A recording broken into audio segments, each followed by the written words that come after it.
You have heard already, but allow me to extend also my deep appreciation to each one of you that gathers with us this morning. To those of you that do that online, we welcome you as well. It is a joy. After the storms of yesterday comes the sun of today, and we're thankful for that, and thankful that no more serious damage was done than was done. Some of you have experienced that, and as you need assistance or help, please let us know, and we'll try to render help and aid to you in that way. Well, it's that time of year. Tomorrow night we will kick off. Actually, tonight we'll kick off, won't we, with some preliminary activities, but we will begin our Vacation Bible School, VBS, one of my favorite weeks of the year, and especially after last year. The omission of it from our calendar due to the virus concerns really makes me anticipate this coming week very, very much. And I know our teachers have done a lot of work already. They've been very diligent in preparing and planning and praying. We appreciate their efforts. Others of you will have work to do this week, and we hope you will carry that work out in a very diligent manner also. And we know you'll do your best. Tonight we're going to talk about in our lesson just what we need to do during Vacation Bible School, other than being here, of course. Naturally, that's where it maybe begins, but be mindful of our efforts there. And participate with us, and we'll have a wonderful week. Hopefully make an impact not only on us as the family of God here, but extending that to our community and even into eternity. It's really that important and really that serious. But last week I told you, because it is VBS time, we'd start looking this month at just a couple of my favorite VBS songs. Some of them are so very simple and basic. We sing them with our children, but the great lessons they teach, we hope, fill the hearts of our young people, of our children, and deeply reside within their minds, and will help them live for the Lord when they get older, and it will help us to be faithful to Him as well. So last week, I said you just put your fist together and you start doing this, and our kids will know exactly what we would be singing. The wise man, well, he built his house on the rock. This morning, if I ask you, do you have your Christian light? If I put up my finger like this, our kids will know what song we're talking about, This Little Light of Mine. Now, the picture on screen you may think a little bit out of place, but it reminds me several years ago, an older preacher who had spent time in one of our northern cities. He said he was conducting VBS, and again, this is some decades ago, and times were different, as I realize, than they are this morning, but he was with a group of children. He said, "Who has their light this morning?" Little boy flipped out a Zippo lighter. He said, "I got one for you, preacher." Well, kids, don't bring your Zippo. I know you probably don't even know what a Zippo. You can ask mom or grandma or grandpa what that is. Don't bring your lighter this week to Vacation Bible School, but bring your Christian light.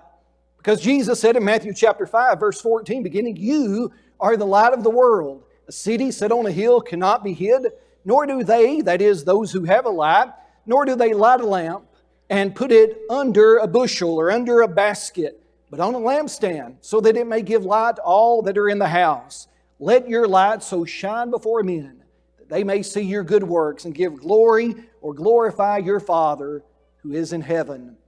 This little light of mine, I'm going to let it shine. Thinking about lights, of course, today with artificial illumination, we have a hard time maybe imagining a time period when there was not just a simple flip of the switch in order to bring light. I know some of you growing up in a different era as well remember the old coal oil lanterns or lights as they were called. Probably in the first century there might have been something akin to this. Now, if you've studied Hinduism, you recognize what this is. Brother Jim could tell you, no doubt, during his travels in India, he's observed many of these little containers. There's a Hindu festival called the Festival of Lights. That's how it would be translated. Daiwa, I think, is how they would say it in Telugu. But it's just a little bowl, as it were, and you see the lip there and a wick placed in the oil to burn. That could be something perhaps similar to what was used in the first century in Israel. This is what archaeologists and those who have studied it would also suggest as something that Jesus might have had in mind when He talked about a lamp.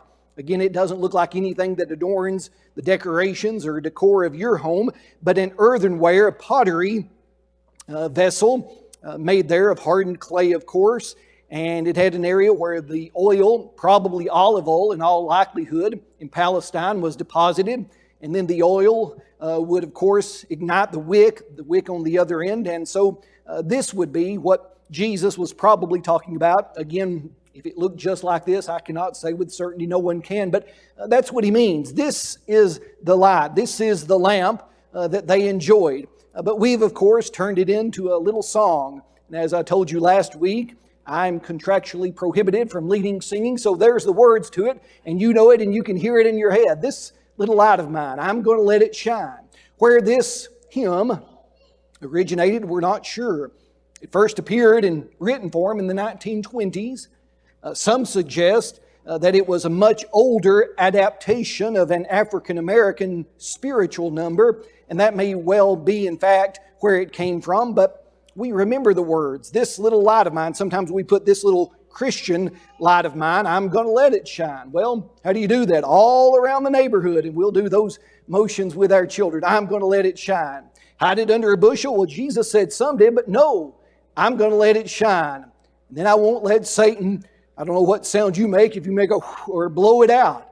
I'm going to let it shine. Well, you say, well, that's for children to sing during VBS. Preacher, can I learn anything about that? Is that meaningful to my life this morning? Apparently it was, because that's exactly what Jesus said we should be. Now in context, he has started, by way of introduction, the Sermon on the Mount by saying, blessed are. And that word even itself, blessed, is a word filled with meaning, as our Savior uses it here. He's indicating that there are those who will be favored by God, who will be placed in a proper relationship with Him if they exhibit these qualities. Here are the people that will live life if they incorporate these qualities that He's describing as citizens of the heavenly kingdom. And even though they're countercultural for our day, even they were the same in that day. Poor in spirit, mourning, meekness, hungering and thirsting for righteousness, merciful, purity of heart, peacemakers, and even when you're persecuted, you can be blessed. So that serves as a foundation for which the rest of the sermon will really build upon and try to bring out what it means to be a follower of Jesus Christ. These verses are challenging, and while this morning we would benefit greatly by examining each of them in detail, that's not the purpose. Instead, Jesus simply then turns as He transitions and tells us, you are the light of the world. Now, verse 13 uses another image, a very familiar one even till the present, salt. And that's interesting and very, again, informative to study. But let's jump right into this idea of you as the light of the world. What you might say first in response is, preacher, Jesus said you, that you is there plural, we'll talk about it in a moment. And He's speaking to His followers, that includes us. We're the light of the world. I thought that's what Jesus was. John 8, verse 12. I am the light of the world. Jesus Himself, a series of I am statements in the Gospel of John. And this is one of the more memorable. I am the light of the world. Probably in context there, maybe even an allusion to the Jewish festival of lights, Hanukkah, as it's commonly called, typically celebrated in December.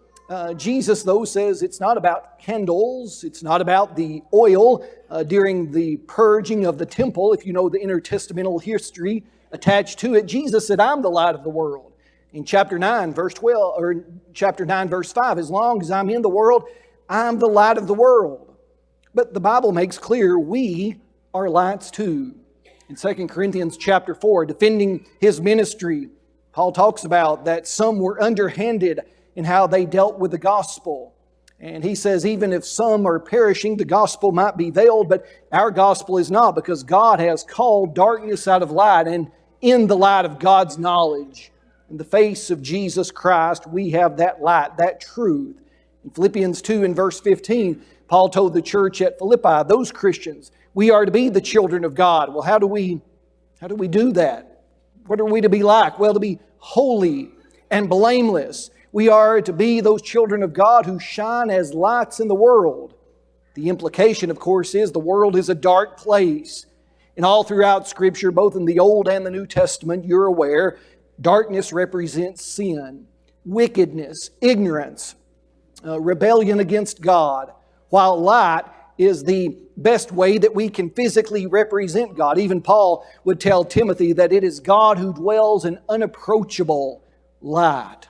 And it's the only fitting, really physical thing that we can attach to God as to describe His likeness. And even that is inadequate, as you realize. But if you want to study even that very subject of light, you will be fascinated by it. Some of you know, and I've mentioned before, I guess, that a good acquaintance, a brother in Christ at the Allens congregation while I preached there, was an adjunct professor of physics at Tennessee Tech. And I would discuss with him from time to time the idea of light. And I asked him some questions that he answered, but I didn't know any more after he answered them than I did before I asked, because of the big words he was using. But light is fascinating. It's a substance, it's a particle, it's all of that, but it's God. It's a representation of all that is good and holy. Jesus said, "You're the light of the world." Yes, He is the light, and we do not originate within ourselves independently of Him, light. We cannot illuminate the world that way. But we, like the moon, reflect the light of the sun. Not the ball at the center of our solar system, but the Son of God. And that's what Jesus asked us to be even this morning. You might have watched, or I guess this actually appeared in comic form instead of video form, but it's the first day of school, and Charlie Brown is finished with the day, of course, and Peppermint Patty is a little upset here, and she says, or he asked her, "How did your first day of school go?" She said, "Terrible, Chuck, and it's your fault." He said, "Good grief, it's my fault. Why is it my fault?" She said, "You should have been a better influence." Well, sometimes that's how we think about influence. We only look at it from the perspective of someone else needs to be a better influence on me. Well, Jesus said it's the responsibility not just for others to be a good influence on us, but that we are to be a good influence on others. You are the light of the world. The reality of Jesus' statement. The word there for "you" in the original language, if you're interested, is emphatic. You yourselves are. Now, probably if I had been standing or listening in this crowd, I might have done as many do today, even when they hear gospel preaching. They would look around and say, "Who's he talking to? Honey, who's that preacher talking to?" And maybe with a pointed finger, Jesus would say, "You, and you." And we could go, and look at each one of us. You yourself, that's who I'm talking about. Jesus said, "You are the light of the world." Now, it's interesting how he kind of makes this sequential, if you will, application. The light of the world, a city set on a hill. You let a light shine in the house to give light to all who are in it. And maybe, whether the Lord intended this or not, maybe I'm reading too much into it, but Jesus said this influence extends into all of those realms. You yourself, you're the light of the world. That's broad. That's vast. Well, you're a city set on a hill. In the ancient world, again, without the artificial illumination and lights that are so prevalent in our world, it's hard for us to understand the image, but as they would build usually on an elevated area so as to protect from enemies and invaders, the city would be there. And as one would travel through the dark countryside, they would be able to see those cities a great way off, a great ways in the distance because of the light that would be coming from within. Jesus said, "You're that city. You're set on a hill. You cannot be hidden." Maybe we would say today we are the neighborhood light.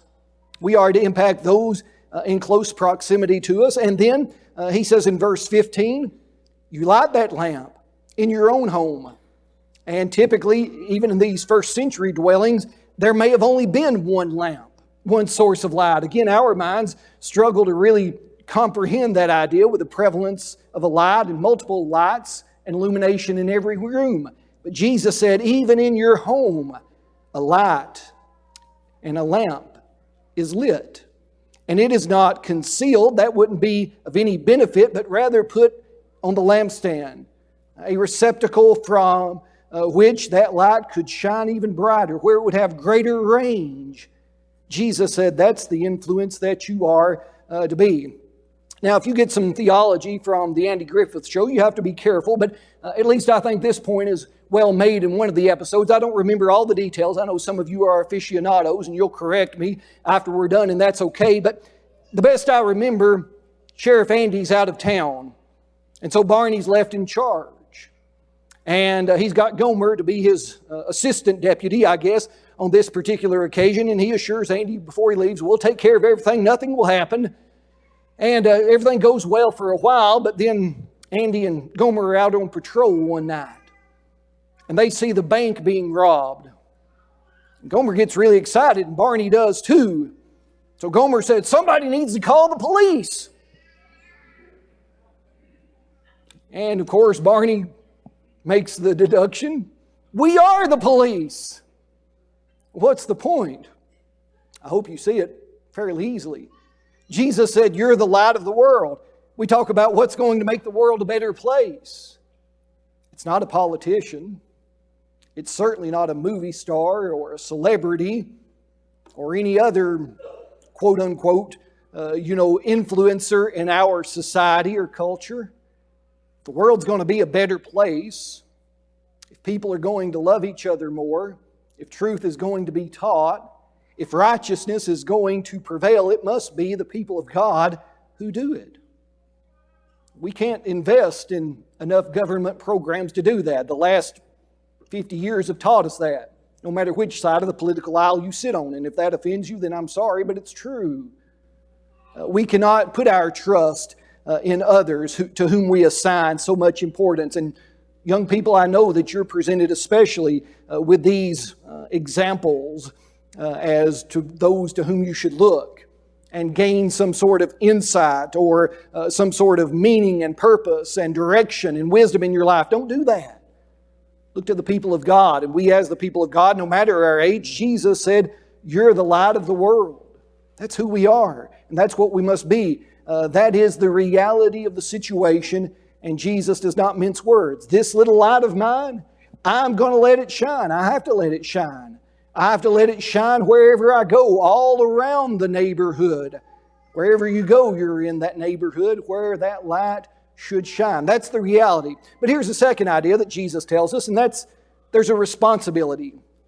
There's a reality that we are, but that, of course, entails that there is a responsibility as to what we are to do. And the little song puts it so well. Hide it under a bushel? No. I'm going to let it shine. Hide it under a bushel? No. I'm going to let it shine. Men don't light a lamp, verse 15, and put it under a basket or a bushel. Now, probably what Jesus is referencing in that day, of course, it was very difficult even to secure fire, to make fire to begin with. We think of matches and lighters and the ease of just those things that are a part of our world. But in that day, usually if a fire was kindled and started, it was very important to keep it going. And so what would perhaps happen when one was preparing to leave the home, they would take an earthen jar, I think of a terracotta flower pot, and they would take that lamp that I showed you, they would sit it on the ground inside their home, and then to make sure again, of course, that it wasn't tipped over or spilled out or in some way maybe cause something else to catch on fire, they would just take that terracotta pot, that basket Jesus is describing, that bushel probably for measuring flour or other commodities, and so they would put that on there, and that would allow the flame to keep burning, but of course it would obscure the light. It would do no good to have the bushel, the basket on top for illumination purposes. The light would be hidden. But Jesus said when the return is made, when the lamp is lit and you're in the home, you put it where it can be seen. Hide it under a bushel? No. Now, you think about the things that hide our Christian light. And maybe it's the things that, again, not necessarily what others do, but what we do ourselves with hiding it. What basket are you putting over your Christian light this morning? Now, that's something that deserves further thought and reflection. Your basket may look different than mine. It may have a different name. But as you think about your Christian light, what is it that you're covering it with? This could, again, be many and varied things. For some of us, we cover it just with busyness. We have a lot to do. We're very important people, or so we think to ourselves. God, I've got a lot to do, and I need to shine my Christian light, but I just don't have the time. I know VBS is next week, but preacher, I've just got so many deadlines to meet. I might bring the kids if I get the time, I might not. I'm busy. The busy basket. It might be some other pursuit. Maybe more trivial than that. You see the person that's busy with work and other responsibilities. We might be able to look down, as it were, our nose at those who just goof off. Oh, they're interested in their hobby. They're interested in having fun. That's their basket. That's what they're covering with. Well, it doesn't matter. If your basket is just having fun or some hobby or something of that nature, is that obscuring your Christian life? What's your basket look like?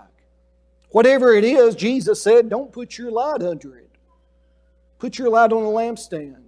Look for those opportunities, maybe in your work, maybe even in your play, to shine your Christian light.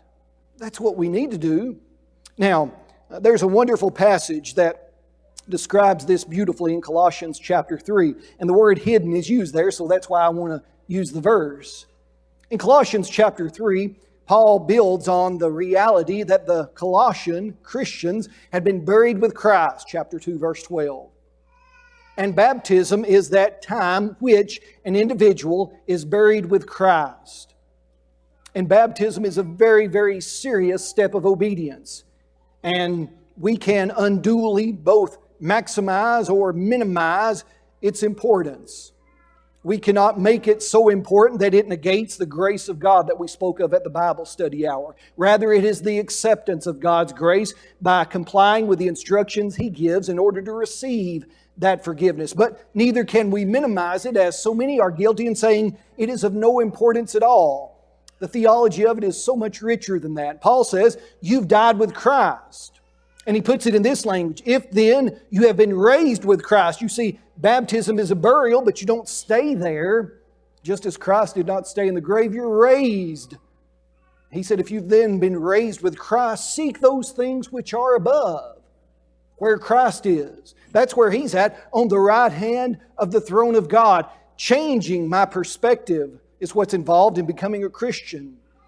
Reorienting my entire outlook on life itself. And this is nowhere made more clear than in verse 3 of the same chapter. Paul said, because what you did, you died. Now that's a serious, somber, sobering thought, isn't it? You died. And your life is, look at that word, hidden with Christ in God. Your life is hidden with Christ in God. Now, in Galatians 2, verse 20, Paul would say it this way in that epistle, I've been crucified with Christ. Same idea, I died. Nevertheless, I live, yet not I, but Christ lives in me. The life that I now live, I live by faith in the Son of God who loved me and gave Himself for me. His language is slightly different, but the same idea and concept is presented here in Colossians 3. You died. What do you mean, I died? The old you. The you that lived for you. And most of us, if we live for anyone, we like to live for us. You take care of you. I'll take care of me, is the way we dismiss some confrontations with people. But for the Christian, even that's invalid. You died. I don't live for me anymore. I've been hidden. Does Paul mean that I've taken my Christian light and I've covered it, I've hidden it? No, to the contrary. In fact, that's what he means by your life is hidden with Christ in God. Christ is the one now that I live for. I think it could best be illustrated. A little boy returned to school after summer vacation. I don't know if this even happens anymore. I don't really remember it happening all that much even when I was in school. But the teacher, to get all the students comfortable with each other, said we'll have a little time of, show and tell, as it might be termed. And so everyone can tell what they did during summer vacation. And one by one, little boys and girls would come to the front and they would say, my family and I, we went to Disney World this summer. Or I played in a baseball tournament, another might say, and they went through the class, and finally one little boy came to the front and he said, my family and I went to Europe. And when we did, we toured all of those magnificent church buildings and cathedrals, and I got to see all of that beautiful stained glass with the pictures of the saints. And the teacher, she followed up and she asked the little boy, she said, well, son, what is a saint? He thought for a moment and he kind of scratched his chin. He said, I think a saint is somebody that God's light shines through. And I think he's got it right, don't you? Now that's not just represented in stained glass and cathedrals all over Europe that largely sit empty this morning. A saint is one that God's light shines through. Paul said, you died and your life is hidden with Christ in God. You're in a protected place and now Christ should shine through you. He should shine through you. That's what a saint is. That's what a holy one of God is. That's one set apart and separated by their obedience to the gospel becomes. And that's a great responsibility. Your life is hidden with Christ in God. It's a protected place, but it's a place where you're put for a purpose. And that's what Jesus is talking about here. Your life. You put it on a lampstand to give light to all that are in the house, to show Jesus to all. So hide it under a bushel, hide it under a basket? No. I'm going to let it shine. Well, the last verse, I won't let Satan it out. I'm going to let it shine. I won't let Satan blow it out. In John chapter 3, Jesus made this notation, and it's just as true this morning as it was when He observed it long ago, sadly. Jesus said, this is the condemnation, that the light, He's speaking there of Himself, the light has come into the world, and men, not just males, but people love darkness rather than light. Why? Because their deeds were evil. Everyone practicing evil hates the light and does not come to the light, lest his deeds should be exposed. But he who does the truth comes to the light, that his deeds may be clearly seen that they have been done in God. Now Jesus has just dialogued with Nicodemus. He's told him what was required to enter the kingdom of God. Nicodemus is confused. Jesus elaborates further. He reminds us what Moses did in the Old Testament is now what God will do through him in raising him up, and all people must look to him for salvation. And that salvation is such that verse 17 informs, God did not send His Son into the world to condemn the world. That's not what Christianity is about. We sometimes make it so. But He came that the world through Him could be saved. Now, if we don't believe, then we're condemned already, unless we're willing to turn to Him, unless we're willing to admit and see our need for the Savior and submit entirely to His will. We've not believed in the name of the only begotten Son of God. Well, why is that troublesome? Jesus said, really, there's a simple explanation. It's the explanation that light and darkness cannot coexist at the same time, at the same place. It's just a physical impossibility. You don't have to be a physics professor at Tennessee Tech or any other institution to understand that. Darkness and light cannot coexist at the same place at the same time. You've maybe had the experience of being in a dark room. Maybe you've toured Mammoth Cave or another underground cavern, and your tour guide does that where they say, okay, we're going to turn the lights out now. The darkness is so thick, as we say, you can feel it. You can put your hand right here to the tip of your nose and you can't see your hand. That's dark. But with a simple strike of a match, or we would probably more so today, we'd all pull out our cell phones and click on the flashlight icon. That light dispels darkness immediately.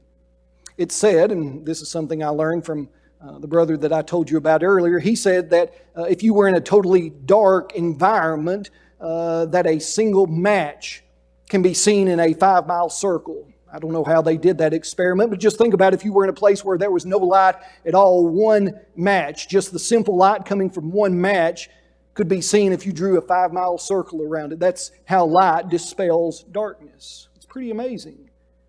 Jesus said, people don't come to the light. Why? Their deeds are evil. Now for us, going back to Matthew 5, Jesus said, you're the light.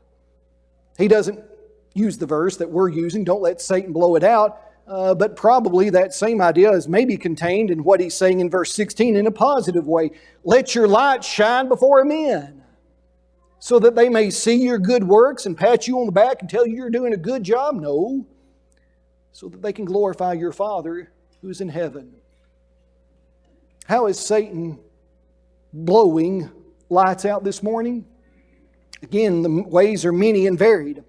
Here's how Paul said it happened, at least the potential for it to happen. And if you read Revelation chapter 2, maybe in fact it did happen to the Christians at Ephesus.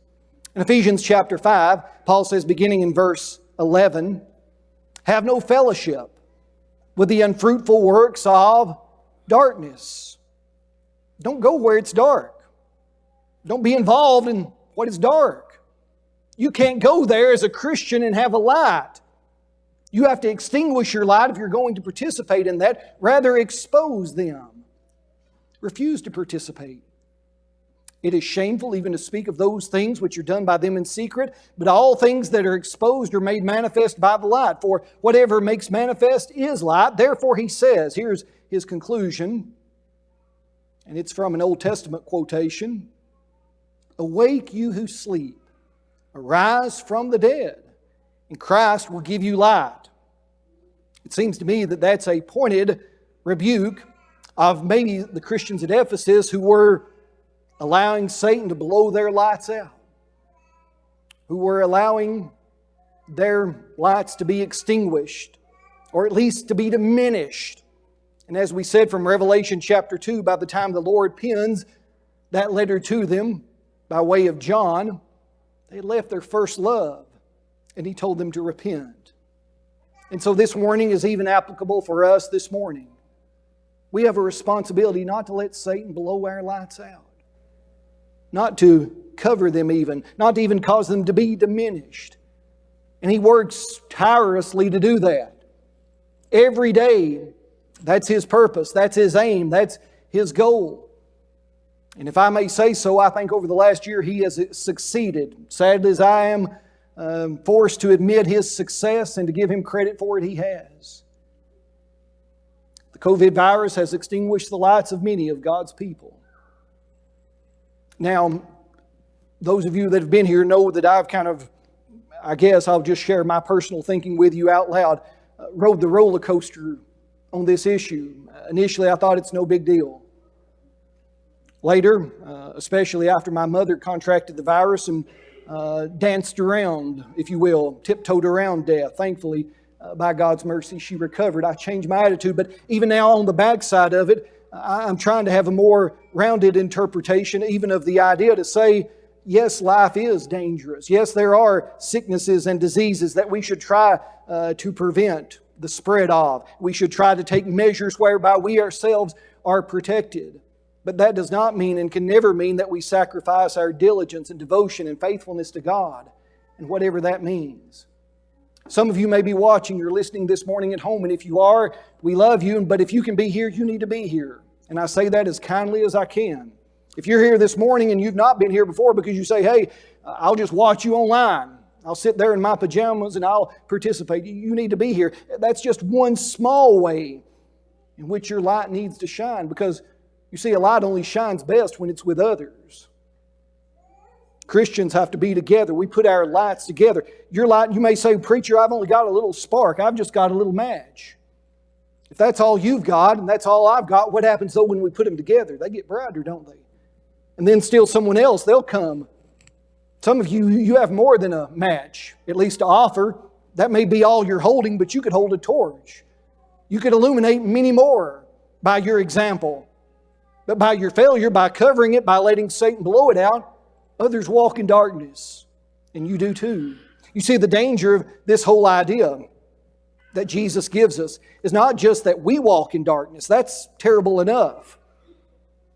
But the sadder reality is that perhaps our failure to be the lights that we should mean that others will likewise walk in darkness. Maybe it's our children.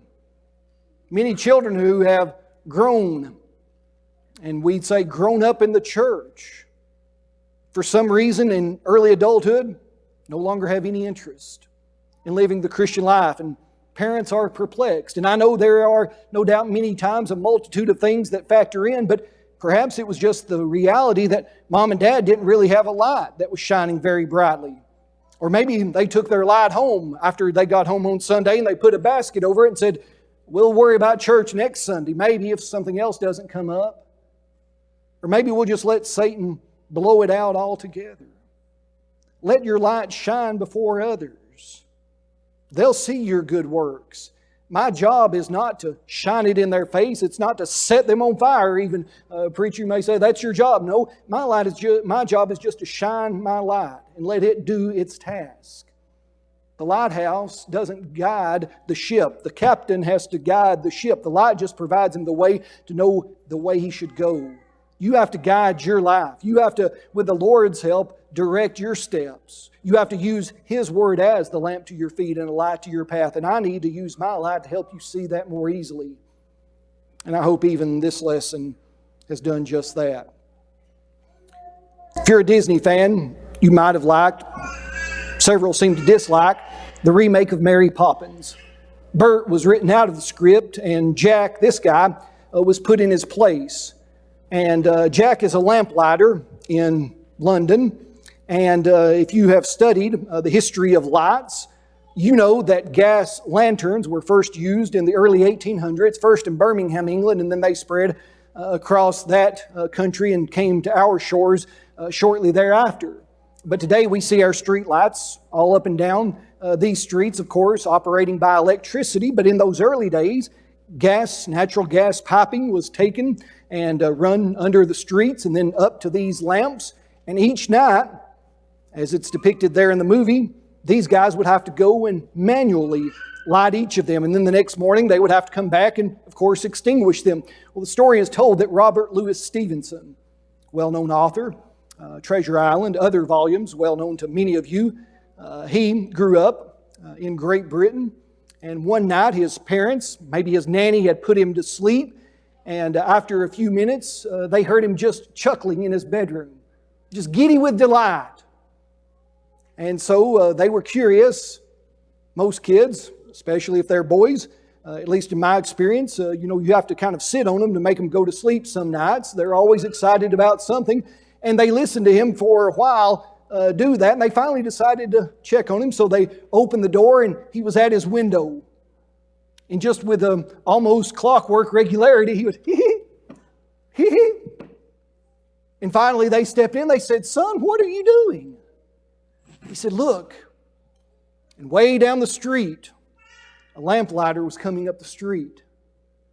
And every time he would reach up with the device to ignite that gas lamp, little Robert Louis Stevenson would again shriek with delight. "See that? See that, Mom? See that, Dad? I'm watching that man make holes in the darkness." I'm telling you this morning, that's what God wants us to do as we leave this place. He wants us to go out and make holes in the darkness. That's our task. VBS is an excellent way to do that. I don't know who will be here. I know I'll be if the Lord wills and gives us strength to be. I know that many of you have already resolved to do that, but perhaps there'll be others. There'll be maybe one, even at a very tender age, who their life, their family, their situation, it's pretty dark right now. Can you make a hole in their darkness? That's what God says we must do. It's what Jesus said you are. You've got a little Christian light. And sometimes we focus, it's little, preacher. What can it do? It can do a lot if you let it shine. This morning, make holes in the darkness. Let Jesus make a hole in the darkness of your heart. Because sin covers you in darkness and ignorance and rebellion against God. But Jesus can take that all away if you'll submit to Him. You've heard the good news that He came to give light. And that's exactly what He did. More than that, He came and He lived and He died. He defeated death. His grave was empty. And He gives us the hope of walking in the true light of His Word, of His truth, the gospel. If you'll hear it and obey it this morning by believing He is the Son of God and turning away from sin and being willing to confess that He is the Christ, you'll be baptized with Him. You'll die with Him. Remember Colossians 3, you'll die with Him. That's a serious thing, preacher. I'm not sure I'm ready for that. That's what He says you must do. You'll die, but sin will be washed away.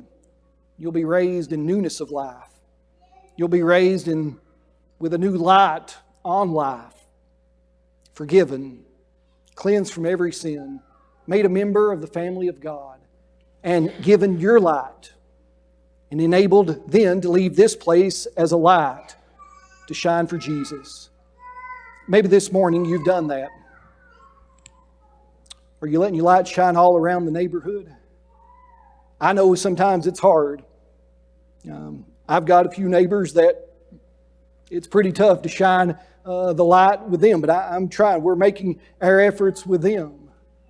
Sometimes it's hard, the folks at work, the folks at school. It's hard to shine that light. We'll keep shining it.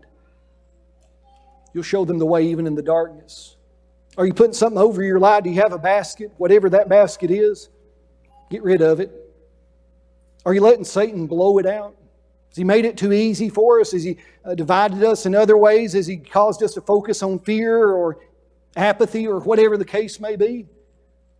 A lot of lights he's blowing out. The Lord can reignite it though this morning. Jesus said our lights can shine for Him. And we can leave this place making holes in the darkness. This morning, if we can help you, give you the offer of hope, of the light of the gospel of Jesus Christ, please come. We'll be glad to share that with you as we stand and sing together.